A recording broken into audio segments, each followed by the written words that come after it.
Picture this: a chilly December evening in Georgia.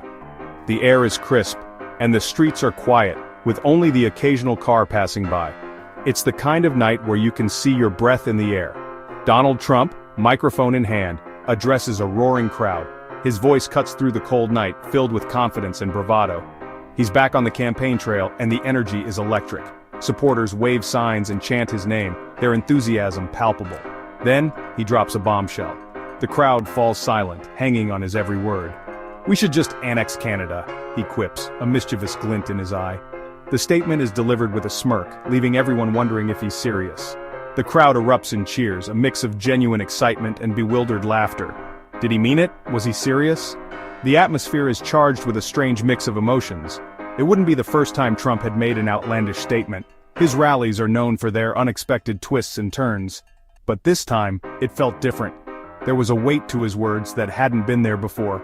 This time, it touched a nerve in the complex, often overlooked relationship between the United States and its northern neighbor. The idea of annexing Canada is not just a casual remark, it has deep implications. This wasn't just another tweet. This was about Canada, a country with its own identity, culture, and history.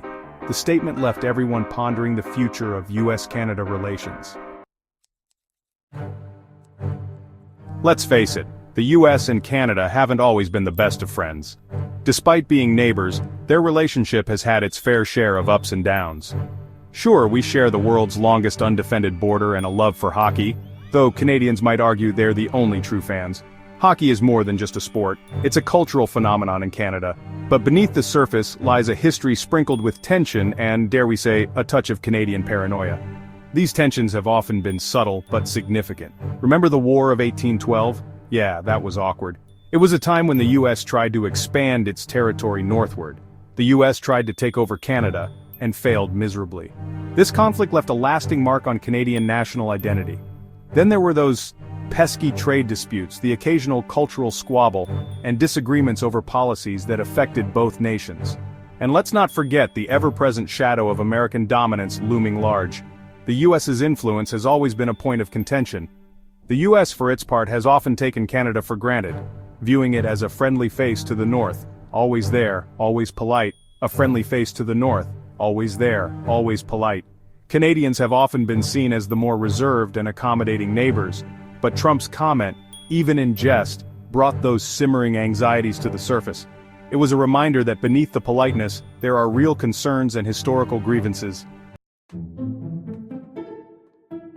Okay, let's be real for a second. Annexing Canada? Not gonna happen. It's about as likely as finding a unicorn riding a moose down Wall Street. The legal hurdles alone are insurmountable. International law, treaties, the UN throwing a collective fit. Yeah, not a good look. And what about the Canadians themselves? They're a proud bunch, known for their politeness, yes, but also their fierce independence. Do you really think they'd just roll over and say, "G'day, eh? Welcome to America, part deux?" Yeah, no, they'd probably be more likely to unleash a horde of polite but firm Mounties on Washington, D.C., armed with maple syrup and passive-aggressive apologies. Section 4, the Canadian perspective. So, how did Canadians actually react to Trump's annexation comment? Well, they weren't exactly thrilled. Social media lit up with a mix of amusement, disbelief, and a healthy dose of "seriously, dude?" It was like that awkward family gathering where your weird uncle starts ranting about conspiracy theories. Some Canadians shrugged it off as typical Trumpian bluster. Others saw it as a sign of American arrogance and disrespect. But one thing was clear, it forced Canadians to confront the elephant in the room, their complicated relationship with their powerful neighbor to the south. Section 5. Friends, neighbors, frenemies. In the end, Trump's annexation comment was a potent reminder of the delicate dance between the US and Canada. This relationship is a complex one, filled with moments of camaraderie and competition. We're friends, yes, but also rivals.